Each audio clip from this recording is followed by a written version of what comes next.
sama orang tersebut, kamu tuh lucu. Ya bahasanya kamu tuh lucu gitu. Kamu tuh lucu, kamu tuh kalau mau punya uang ya bekerja, ngapain kamu ke rumah saya? Karena bahasanya seperti itu. Tapi nih bahasa Jawanya nggak kayak gitu. Iya kerja, nggak pengen mulia. Kayak gitu. Akhirnya dia nggak kaget. Pertama kali itu dia kaget. Lari tunggang langgang lah. Sampai kita tuh nggak bisa ngejar.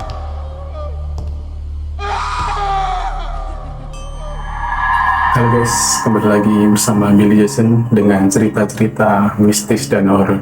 Kita kedatangan narasumber yang ingin menceritakan tentang pesugihan itu menebak nomor dengan bantuan jin atau penunggu pohon di daerah Magelang. Oke, kita langsung saja sapa. Gimana Pak Sugi? Baik mas, Masih suka buat film? jarang-jarang sih mas. Maunya cuman film yang dewasa. Iya, di Jepang bukan? Pak Sugiono. Oh itu kakek saya. Oh, ya. Ya, ini Pak Sugiarto ya. Pak Sugiarto ya, cerita yang mungkin kita akan mendengarkannya pada malam. Langsung saja cerita dari Pak Sugiarto.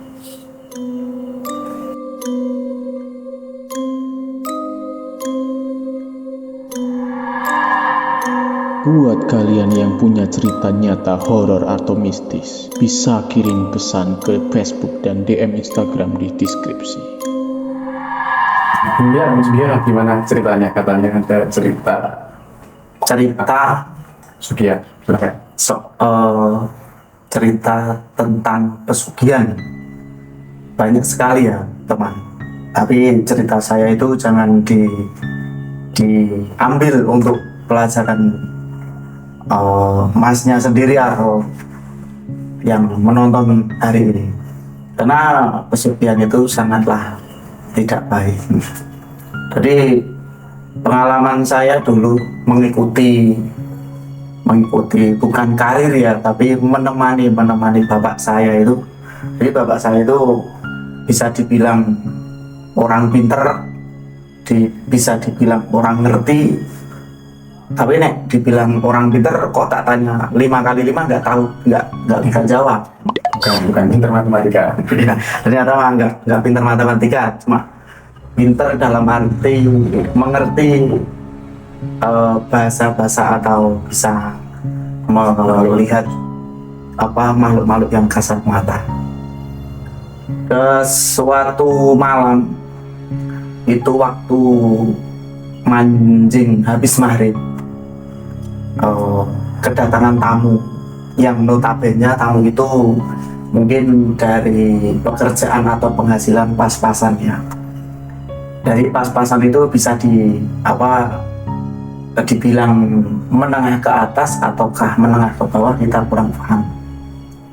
Bertamu di rumah saya 1, 2 kali, 3 kali, 4 kali sampai seperti ya, akrab dengan saya sendiri, dengan bapak saya, dengan lingkungan saya.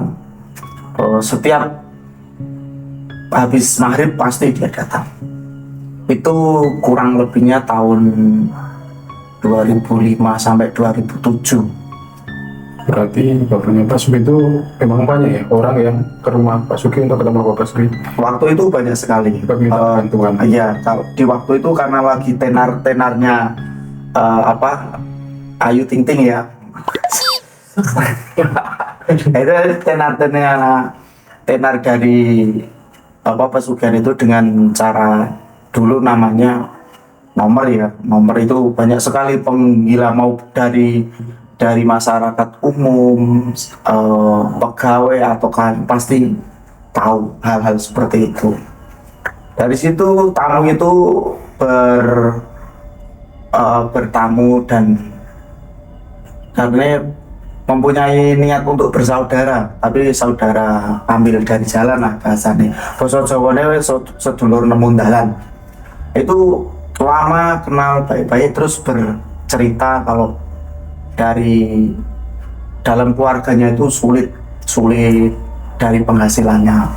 Setiap kali bekerja terimanya sekian. Tapi kalau bisa kita mencerna, itu buat pembelajaran hidup kita sih.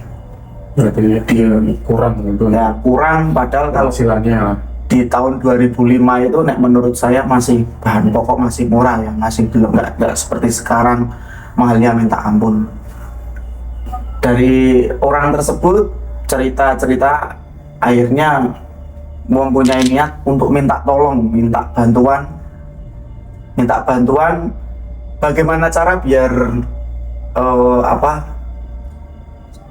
dia itu punya penghasilan yang punya sampingan, bahasanya lah, penghasilan yang lebih tapi tidak dengan bekerja keras.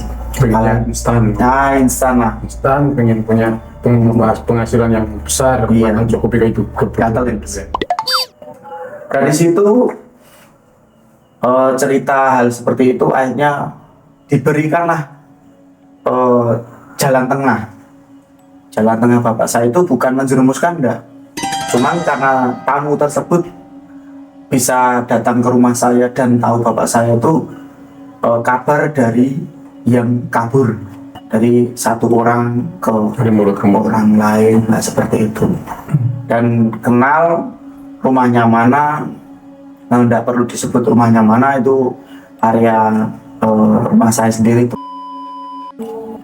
Itu dikasih jalan seperti ini, diceritain lah ada orang sana dapat sekian, orang sini dapat sekian dari hasil minta pertolongan untuk jembatani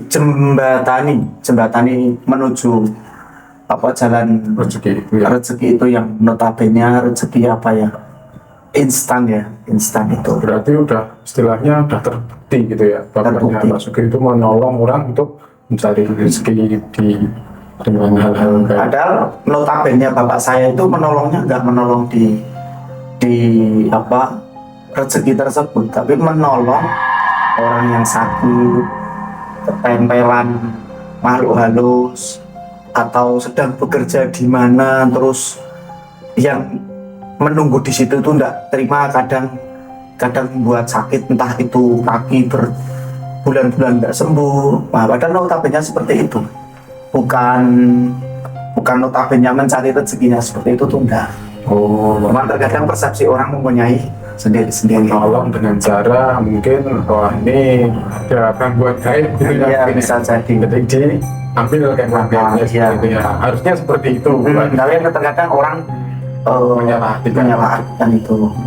Dan suatu ketika dengan lamanya orang tersebut kenal dengan bapak saya, setiap hari, setiap habis maghrib itu datang main, obrolannya tuh nggak jauh dari yang dituju itu, yang menjemput rezeki, itulah bahasanya, menjemput rezeki aja itu. Terus akhirnya dengan cerita seperti itu bapak saya memberi ajakan, bahasanya ajakan, yuk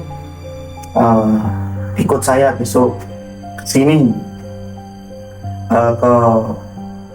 ke tempat sakral sini, tapi kamu harus bawa syarat seperti ini itu. Lambat laun berjalannya kedekatan tamu tersebut sama Pak saya, 1, 2, 3 kali menuju ke tempat sakral tersebut. Mungkin nggak langsung instan 1 kali jadi, enggak. Perlu beberapa proses dan pendekatan bahasanya agar tahu yang dituju itu siapa, yang tamunya mau menuju ke tempat sakral itu siapa, kan gitu. Tanpa bapak saya menuju ke tempat sakral itu nggak sembarangan orang. Itu tempatnya bisa diceritakan seperti apa detailnya? Kalau untuk tempatnya itu sebuah makam yang bersemayam di situ. Cerita dulu kiai yang punya ilmu tinggi lah, bukan ilmu kanuragan ya, tapi ilmu tinggi yang di mata kampung daerah tersebut itu sangat hebat. Berarti sesepuh di Sesepuh di kampung itu tersebut. meninggal terus Iya. dimakamkan di Di situ. situ. Makamnya pun jauh dari makam umum. Beda itu di tebing. Jadi ada hutan itu tebing lah. Makamnya itu di samping tebing. Kalau kita nggak hati-hati pun jatuh. Jadi ada rumahnya, terus makamnya juga bergunung. Itu juga dikasih apa itu kain putih karena memang disakralkan di kampung tersebut. Sangat istimewa. Berjalannya waktu dari hasil bahasanya yaroh ya. Kalau yarohnya tuh yaroh, seharusnya yaroh minta apa ya, kesehatan lah ini. Tapi lantaran dari makam tersebut, kadang kan masyarakat atau orang tuh menyalahgunakan dari situ. Jadi permintaan yaroh itu dari untuk yang Maha Kuasa, cuma lantarannya dari makam tersebut. Akhirnya hasilnya mau tahu? Hasilnya itu dari menjemput rezeki tersebut 4 nomor tembus, Mas. 4 nomor tembus. Dulu seingat saya kurang lebihnya 30 juta. 30 juta sama. 30 juta itu 2005. Kalau beli sepeda motor baru berapa? Mungkin 11 juta ya. 11 juta, sisanya buat, setahu saya dulu 30 juta itu 4 nomor tembus itu langsung buat rumah, beli sepeda motor. Nah, saya ingat kata-kata dari bapak tersebut, tamu yang bertamu di rumah saya itu, sebelum dapat itu saya ingat bilang, "Mbah, besok kalau saya dikasih, santai saja, nanti makamnya saya kasih rumah-rumahan, nanti Simbah tak kasih berapa." Simbah siapa nih? Simbah itu yang Dia dimaksud, sudah meninggal. enggak, yang dimaksud bapak saya. Oh, ya. Nanti Mbah tetap tak pikirkan, tapi utama nanti di makam tersebut tak bagi rumah-rumahan. Kalau bahasa Jawa eksotisnya cungkup, itu. Dan bahasa Indonesia apa ya, itu rumah-rumahan itu. Akhirnya terwujudlah itu dikasih, tapi yo jemputan rezeki itu lama, nggak langsung Enggak instan. enggak. Berapa lama? Sebulan, 2 bulan. Setiap hari dia datang. Ada sesajen mungkin? Kalau sesajen enggak ada sih ya. atau apa? Kalau syarat dulu cuma pakai apa itu yongsoa. Apa itu? Yongsoa itu dupa ya, dupa. Yongsoa, namanya yongsoa, saya ingat. Mana harum sekali. Mana kalau yongsoa itu masih terkadang enggak saya nyalain, tapi tak taruh di bawah genteng itu harumnya ke sana ke sini. Syaratnya cuma itu aja. Ritualnya itu cuma di bawah pohon, terus malam-malam jam berapa atau ada Itu waktu khusus? habis maghrib. Jadi sebelum maghrib itu kita jalan ke sana. Kita sholat maghrib di makamnya situ. Cuma di waktu itu lepas musim kering ya, jadi nggak hujan. Kalau hujan pun kita nggak bisa, karena di situ nggak ada nggak ada rumah-rumahan, nggak ada cungkup. Sholat di mana? Di sawah. Sholat di sawah. Sawah itu keren dari sampingnya bawah sawah kan ada sungai. Nah, kita ambil air wudhu di sungai itu, kita naik, kita sholat di situ. Berarti sebelahnya makam itu. Bawahnya makam ada sungai. Itu ada sungai, ada sawah. Jadi nggak jauh. Tak selesai maghriban, kalau saya cuma duduk aja di sawah itu, duduk karena saya nemani bapak saya ya, karena saya pakai senter, jadi saya penutup jalan lah bahasanya itu. Nah, kalau udah sholat maghrib itu selesai, bapak saya sama tamunya itu naik masuk ke area makam tersebut. Saya juga nggak tahu bahasa apa yang diucapkan, tapi intinya pasti doa untuk yang di makam tersebut, yang semayang disebut itu pasti didoakan dulu dan meminta. Berapa jam kira-kira itu prosesi ritual? Nggak lama sih, setengah jam kurang, nggak lama. Sempat dilihatin sosok Mbak yang punya makamnya. Kalau yang tamunya itu pernah katanya Nek kalau saya mungkin hanya seperti angin ya, karena kalau kata bapak saya itu kalau beliau tersebut di rumah itu pasti apa nggak ada namanya angin. Tapi kalau beliau itu sedang pergi di waktu ada tamu, terus katakanlah karena bisa dibilang bapak juru kunci ya, ada yang datang ke situ terus memanggil, otomatis beliau pulang. Entah itu karena mungkin kehidupan dunia lain itu juga seperti kehidupan kita biasa, cuman kita nggak tahu Bang. Itu rasanya waktu itu seperti kayak angin ya. Padahal kalau angin kan otomatis kalau di samping-samping ada pohon kan pasti goyang, itu nggak goyang. Tapi rasanya di telinga itu rasa kayak ada hembusan angin, sepoi-sepoi, jadi dingin lah. Itu Fisiknya seperti apa? kalau yang bilang tamunya itu waktu pertama kali dilihat itu dia takut lari ya Rasman. bentuknya apa? Kata yang bersangkutan ya seperti yang disampaikan bapak saya sama, berjenggot putih ya, pakai sorjan warna pink. Sorjan kalau bisa digambarkan seperti uang yang di 1.000 itu ya, kayak gini itu sorjannya seperti itu seperti sorjannya seperti itu. Dan masih ingat yang yang bersemayam di situ tuh sampai bilang sama orang tersebut, kamu tuh lucu ya, bahasanya kamu tuh lucu. Kamu itu lucu, kamu tuh kalau mau punya uang kerja, ngapain kamu ke rumah saya? Nah kan bahasanya seperti itu. Tapi nih bahasa Jawanya nggak kayak gitu, Ini terjual, pengen mobil. kayak gitu. Akhirnya dia nggak kaget. Pertama kali itu dia kaget, lari tunggang langgang lah. Sampai kita tuh nggak bisa ngejar. Padahal pos itu gelap juga, jalannya kecil karena cuma lewat pinggir sawah. Sampai kita setelah nyebrang sungai baru ada jalan besar. Dari sungai itu kita lewat jalan kecil aja.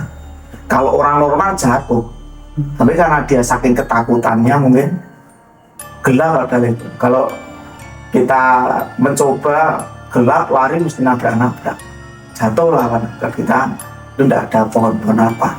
Untuk ritualnya itu sendiri atau tetap bertiga terus setiap kesana? Kalau di areanya cuma berdua, bapak saya sama yang bersangkutan. Mas Ugi nunggu. Kalau saya di luar aja, di luar makam, saya duduk santai aja. Pas lari itu. Pas lari saya lihat. Jadi kan ada betis tuh pakai bambu, betisnya itu bambu. Jadi pagarnya itu kan bambu. Jadi dari luar itu langsung berubah lari. Saya tahu larinya mau lewat depannya saya. Cuman kalau orang normal biasa tanpa rasa takut ya mungkin itu pasti jatuh. Dan kok bisa tahu arahnya, kok bisa ke sana kan gitu. Terus lari, bapak saya keluar sambil ketawa itu senyum-senyum aja. Sebetulnya langsung salam, dah kita pulang sana. Senternya juga tak bawa saya pulang. Tahu-tahu orangnya udah di rumah. Dan di rumah duduk di depan teras itu kalau bisa dibilang kaget lah, shock lah, pucet itu. Terus kasih minum, dia pamit pulang, belum cerita apa-apa, pamit pulang. Selang 1 mingguan kalau nggak salah, itu balik lagi. Kembali lagi ke rumah lagi. Ritual lagi. Ke rumah cerita dulu. Oh tadinya di rumah itu pulangnya itu belum cerita apa-apa, langsung dia pulang dulu. 1 minggu kurang lebihnya dia balik ke rumah bertamu cerita. Kemarin itu temoni seperti ini. Oh ya bener kui si Mbah Siai kayak gitu bapak saya. Dibilangnya apa? Bapak saya bilangnya dipeseni apa gitu rasanya. Mau dipeseni. Ya benar, mau ya kerja ini. Kayak gitu. Kalau kamu pengen punya ya kerja. Tapi dia gigih bahasanya itu ajak ke sana lagi dengan bahasa yang calonnya kalau nanti dikasih ya seperti ini. Nah singkat katanya itu akhirnya dikasih 4 nomor yang tadi udah tak sampaikan. Berapa kali ritual itu? itu dari setelah dikasih bayangan, ditemui lah katanya, ditemui itu mungkin 5 kalian, 5 kali itu berturut-turut 1 minggu datang 1 minggu. Jadi tiap hari orang tersebut beli terus. Jadi dia nomor terus tiap hari beli nomor, terus ke situ dia bilang, beli. Kalau nggak dapat yang di jam sekian, nanti nomor tersebut di yang jam sekian. Nanti yang jam sekian nggak dapat di jam malamnya. Jadi gitu. Jadi tiap hari dia cuma yang di makam itu ngisi nomornya gitu. Tapi lewat bapak saya dulu. Terus bapak saya baru langsung seketika bilang, jadi pulpen sama kertas sudah tahu. Dulu belum ada HP Android. Kalau seingat saya baru HP itu paling keren ya, baru poliponik. Nah gitu, itu jalan. Nokia poliponik itu sudah keren. Dari situ dikasih, kenapa saya bilang singkat kata, karena panjang sekali. Setelah dapat uang tersebut dibuat rumah lah, beli kendaraan, cuman dia jadi lupa. Jadi kalau bisa dibilang pembelajaran, manusia itu kalau sudah dikasih lebih pasti dia akan lupa. Tapi di saat dia tidak punya, dia mencari kesana-kesani bagaimana cara bisa mendapatkan. Setelah dia dikasih, apa yang dia ucapkan itu dia lupa. Ibaratnya itu udah seperti nazar ya, kalau bahasa agama nazar. Janji-janjinya itu dilupakan. Yang katanya mau buat rumah-rumahan lah, yang katanya mau kasih inilah, itu lupa. Dan jeleknya lagi, dengan sampai sekarang kalau bapak saya itu ziarah dan tidak mau ada orang yang minta untuk dibantu ke situ, bapak saya sekarang sudah tidak mau. Karena jeleknya dulu makamnya itu disiram sama minyak yang dalam tanda kutip minyak api. Jadi kan seperti najis ya, atau apa yang dibilang ya, intinya tidak suka. Ada orang yang nggak suka, mungkin musyrik, mungkin hasilnya gitu ya. disiram. Itu kan yang bersemayam marah terus ke bapak saya, sampai bapak saya itu kesurupan waktu malam itu di rumah, kesurupan ngomel lah. Jadi ngomelnya itu di luar beliau, di dalam aslinya beliau, baru ngomel lagi di luar beliau. Apa kata-kata yang seperti itu? Orang itu, bahasanya orang itu, gue butuh tanggung jawab. Bahasanya, gue kudu bersih. Kalau bahasa Indonesia, gue harus tanggung jawab. Terus hilang. Wah, aku kudu. Terus bapak saya sadar, wes aku tak lu. Aja aku tak pergi ke sana. Pergi ke sana itu mau ke makan malam itu, kurang lebihnya jam 11.